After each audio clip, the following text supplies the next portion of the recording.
আসসালামু আলাইকুম, আশা করি সবাই ভালো আছেন। এই ইঞ্জিনের যে T35, এই ইঞ্জিনটার ফুল কাজ করব আজ। লাইনার পিস্টন চেঞ্জ করতে হবে, মানে ইঞ্জিনটা মোবিল টানছে, যার কারণে রিং পিস্টনটা চেঞ্জ করতে হবে। তবে যেটা করব, প্রথমে আমরা এই যে ওভার লাইনের পাইপ এবং প্রেসার পাইপটা খুলে দেব, তাহলে এদিকটা কমপ্লিট হয়ে যাবে। আর কালকে একটা ভিডিও দিয়েছিলাম এই মেশিনেরই, মানে সাউন্ড ছাড়া। তো এক ভাই কমেন্ট করে বলেছিলেন ভাই সাউন্ড নাই, তো যাক ভাইদের জন্য ভিডিওটা করলাম আজকে, ভিডিওটা দিচ্ছি আবার। তো যাক, যদি ভিডিওগুলো ভালো লাগে অবশ্যই চ্যানেলটি সাবস্ক্রাইব করে রাখবেন, শেয়ার লাইক কমেন্ট করবেন। তো এটা হচ্ছে আপনার T35 চানচাই। আর এখানে এখন যেটা করব আমরা, এই যে ট্যাপের বাটির নাট দুটো আছে এখানে 16 নাম্বার, এই নাট দুটো কিন্তু খুলে নিতে হবে, তাহলে ট্যাপের বাটি বেরিয়ে যাবে, সমস্যাটা এই জায়গায় হবে না। আর এই আপনার 28, 32, 36 এই মেশিনগুলো এক আধ কোম্পানির মেশিন এক আধ রকম হয়, মানে কারোর সাথে কারোর মডেলের সিস্টেম থাকে না, এবং কি মালও মিলে না শর্ট করে। যেমন জেডি মেশিনের মাল আপনার আলাদা, 28-এর মাল আলাদা, L32 চানচাই, তারপর আপনার সাইফিং, চ্যাংফা, এসব মেশিনগুলোর মাল কিন্তু একবারই আলাদা। তো আমরা এই যে রকার এটা খুলে নিয়েছি, খুলছি এবারকার। উপর কাঠটা 18 নম্বর নাট আর নিচ কাটা 16-17। তো রকার নাট খুলে রকার এটাকে বের করব, তাহলে হয়ে যাবে দিকটা। আর অবশ্যই তো এই যে দেখতে পাচ্ছেন আপনারা, নাট খুলছি আমি। তো নাট খোলা প্রায় একটা বেরিয়ে গেছে 16 নাম্বার, যেটা নিচে থাকে 16 আর উপরে থাকে 18 নাম্বার, আর বাইরের দুটাই 16। তো যাক, নাট খুলে গেছে, ওকে রকার এটা টান দিলাম, তারপর পুশরড দুটো আছে বের করে নেব। আর এবারকার যেটা করব আমরা, এই যে নিচে আপনার মোবিলের লাইন আছে একটা, রকারমে টায়ার বাড়িতে মোবিলটা দেয়, এই মোবিলের লাইনটা আছে, এই মোবিলের লাইনটা কিন্তু খসিয়ে দিতে হবে। আর পানিটা তো আমরা আগে ছেড়ে দিয়েছি, এখানে 13 নাম্বার বেঞ্জো নাট দেওয়া আছে, 13 নাম্বার ডাল দিয়ে কিংবা এল দিয়ে খসিয়ে দিলে কাজটা কিন্তু হয়ে যাবে, সমস্যাটা এরকম হবে না। তো এইখানটা খোলা কমপ্লিট করে দিয়েছি। তারপর যেটা করব আমরা, এই যে হেডের নাট চারটা দেখছেন, এখানে হেডের নাট চারটা আছে আপনার 34 নাম্বার। তো আমরা এই নাট চারটা এই গুঠি দিয়ে পাইপ দিয়ে খুব সুন্দরভাবে দেখে শুনে খসিয়ে দেবো, তাহলে হেডটা কিন্তু বেরিয়ে যাবে। আর এই নাটগুলো এতে আছে, এই মেশিনে আছে 4টা, আবার জেডি মেশিনে দিয়েছে আপনার 6টা, মানে এক আধ কোম্পানির মেশিনে এক আধ রকম করে সিস্টেম করে নাট দিয়েছে। তো বেশিরভাগই 4টা 6টা নাটগুলো দিয়েছে। তো এদিকে দেখতে পাচ্ছেন হেডের নাট আমাদের 4টাই খোলা কমপ্লিট। তো এবার যেটা করব আমরা, হেডটা কিন্তু টান দিব। তো যাক, হেডটা টান দিই, এই হেড টান দিলাম, হেড কিন্তু বেরিয়ে গেছে। আর এই ইঞ্জিনটা কিন্তু এর আগে খসা পড়েনি, এবারকারই প্রথম। প্রায় ইঞ্জিনের বয়স 2.5 বছর। আপনার এটা ধান মারা ভূত মেশিনে চালাই। আর এখানে লাইনারে বুঝতে পারছি আমি স্পট পড়ে গেছে, মানে ঘাট পড়ে গেছে, যার কারণে সমস্যাটা আসছে, ইঞ্জিনে মোবিলটা টানছে।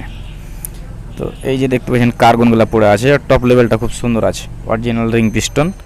আজকে মেশিনটা কিন্তু খসা পড়লো। তো যাক, ওপারে যে ব্যাক প্লেটের নাট এখানে আছে আপনার, এখানে 13 নাম্বার এল লাগে, এই নাটটি কিন্তু ঢিল দিয়ে দিতে আমাদেরকে। তো যাক, ব্যাক প্লেটের নাট ঢিল দিয়ে দিয়েছি এখানে, আর দুটো নাট আছে খুলবো। খুলে ধরুন কি যে ব্যাক প্লেটটা টান দিয়ে তারপর কানেক্টিংয়ের নাট দুটো ঢিল দিতে হবে।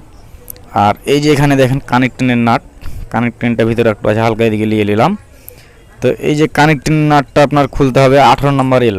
কত সময় দেখি এই গুঠি দিয়ে খুলতে যায় নাটগুলা পিছলে দেয়, তখন কিন্তু টাইট দিতে খুব সমস্যা হয়, এবং কি খুলতে খুব সমস্যা হয়। তো অবশ্যই এই জিনিসগুলো যখন করবেন কিংবা খুলবেন, একটু ধীরে সিস্তে, খুব কিন্তু হুঁচুর পুচুর করা যাবে না, এই জায়গাটায় ধীরে সিস্তে খুলতে হবে। তো আমাদের প্রায় কম বেশি কানেক্টরের নাট দুটাই ঢিল দিয়ে দিয়েছি আমরা, একটা একটা করে বের করব কানেক্টরের নাট। আর এখানে সব 18 নাম্বার নাট দেওয়া থাকে আপনার, 20, 12, 16 সবগুলোতে 18 থাকে, কতটাই ফের 17 থাকে। নাটগুলো বাদ হয়ে যায় তখন 17 মাথার নাট দেয়। তো যাক, এই যে কানেক্টিংয়ের পাল্লা চলে এসেছে, এবারকার আমরা পিস্টনটা বের করব। তো পিস্টনটা আমরা সামনাসামনি রেখে দেবো, টপ লেভেলে নিয়ে নেব। তো নিয়ে নিয়েছি এদিকে। আর এই যে এখানটাই দেখুন পিস্টন। তো এই যে পাইপটা আছে, পাইপটা নিব এবারকার। এই পাইপটা দিয়ে হালকা হাতে বাড়ি দিলে কিন্তু পিস্টনটা কিন্তু বেরিয়ে যাবে, সমস্যাটা ওই জায়গাটায় আসবে না এরকম। তো যাক, এই যে পিস্টনটা কিন্তু বেরিয়ে গেছে। আর এগুলো আপনার T35 মানে চানচাইয়ের মাল, এতে L32 মাল ফিটিং হয়, চানচাই যেটা L32। আর এই পিস্টনগুলো কিন্তু 3 গ্রুপ, এই পিস্টনগুলো আপনার 3 গ্রুপ। আর এই পিস্টন কিন্তু এক মেশিনের সাথে আরেক মেশিনের পিস্টন মিলবে না। তো যাক, দুটো রিং খসিয়ে নিয়েছি, তারপরে যে মোবিল রিংটা আছে আমাদের এখানে, মোবিল রিংটা খসাবো। তো যাক, এই মোবিল রিংটা খসিয়ে দিয়েছি। আর এই পিস্টনটা কিন্তু আর চালাবো না, পিস্টনটা আর চালাবো না। তো যেটা করব আমরা, এই যে গজন পিনটা আছে এখানে কানেক্টিংয়ের বুশের সাথে, এই সার্কেলিপ দুটো কিন্তু খসিয়ে নিতে হবে।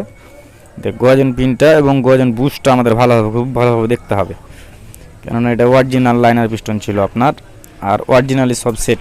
মেশিনটা কিন্তু আজকে প্রথম খসা পড়লো। তো যাক, এখানে কিন্তু আমাদের পিন দুটা বেরিয়ে গেছে। তো গজন পিনটা বাড়ি দিয়ে বের করে দিই। তো এই যে বাড়ি দিচ্ছি, দেখতে পেয়েছেন, হালকা হাতে বাড়ি দিলে কিন্তু জিনিসটা বেরিয়ে যায়। তো এই যে গজন পিনটা বেরিয়ে গেছে, গজন পিনটা ঘাট নাই। আর আপনার কানেক্টিং যদি আপনার গজে কিংবা গজন পিন যদি ক্ষয় হয়ে যায়, লাইনার কিন্তু টিকবে না। যার কারণে এই জিনিসটা খুব ভালোভাবে কিন্তু ফলো করতে হবে। তো এই যে না, খুব সুন্দর আছে আপনার কানেক্টিংটা, জায়গাটা সমস্যাটা নেই। তো এবার যেটা করব আমরা, এখানে রিংটা একটু মিলিয়ে নেব, রিংটা। তো এই যে হেডের নাটটার জন্য এই রিংয়ের জায়গাটা আমি দেখাতে পারছি না, কিন্তু রিংটা কিন্তু বসে গেছে। তিনটাই কিন্তু বসে গেছে। আর এই রিং পিস্টনটা কিন্তু চালানো যাবে না। আর এই যে হেড গ্যাসকিটে দেখছেন, এটা কিন্তু অরিজিনাল হেড গ্যাসকিট। এখন আপনার পাওয়া এসে হেড গ্যাসকিট এই কালারের, কিন্তু ডুপ্লিকেট, অরিজিনালের মতন হয় না। এই হেড গ্যাসকিটের কলারে একটা আমরা তারের মতন মোটা বালা দেওয়া থাকে, আর এইগুলো হেড গ্যাসকিট পাওয়া যায় না। এ সেম পাওয়া এসে কিন্তু এরকম না। তো যাক, এই যে এখানে গজন পিন দিয়ে আমরা কিন্তু লাইনারটা বের করে নেব বেরকার। তো এই যে বাড়ি দিচ্ছি দেখেন, আস্তে আস্তে আস্তে কিন্তু লাইনারটা বেরিয়ে যাবে। হাতুড় কিংবা রডের কোনো প্রয়োজন হয় না এখানে।